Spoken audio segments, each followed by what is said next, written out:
ରାଜା ଯୁଗେ ଯୁଗେ ଅବତୀର୍ଣ୍ଣ ହୁଅନ୍ତି ଧରାବକ୍ଷରେ ତାଙ୍କର ସୃଷ୍ଟିକୁ ରକ୍ଷା କରିବାର ପାଇଁ। ସମଗ୍ର ସୃଷ୍ଟିର ରକ୍ଷଣାବେକ୍ଷଣ ଦାୟିତ୍ୱ କେବଳ ସ୍ରଷ୍ଟାଙ୍କର। ତେଣୁ ସେ ସର୍ବଦା ବ୍ୟାକୁଳ ଓ ବ୍ୟଗ୍ର ହୋଇ ଉଠନ୍ତି।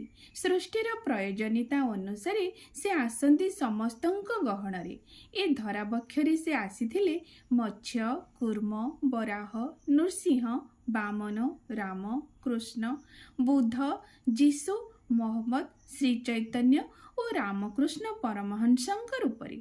କଳିଯୁଗର ଶେଷ ପର୍ଯ୍ୟାୟରେ ଯୁଗ ପୁରୁଷୋତ୍ତମ ପରମ ପ୍ରେମମୟ ଶ୍ରୀ ଶ୍ରୀ ଠାକୁର ଅନୁକୂଳ ଚନ୍ଦ୍ର ଧରାବକ୍ଷରେ ଅବତୀର୍ଣ୍ଣ ହୋଇ ସତ୍ସଙ୍ଗ ମାଧ୍ୟମରେ ଅଷ୍ଟାଦଶ ସ୍ତରର ବୀଜମନ୍ତ୍ର ଦୀକ୍ଷା ଦ୍ୱାରା ବିତରଣ କରି ସମଗ୍ର ବିଶ୍ୱବାସୀକୁ ଆହ୍ୱାନ କରି କୁହନ୍ତି, ତୁମେ ସଦ୍ଗୁରୁଙ୍କର ଶରଣାପନ୍ନ ହୁଅ, ସତ୍ସଙ୍ଗର ଆଶ୍ରୟ ଗ୍ରହଣ କର ଏବଂ ସତନାମକୁ ମନନ କର।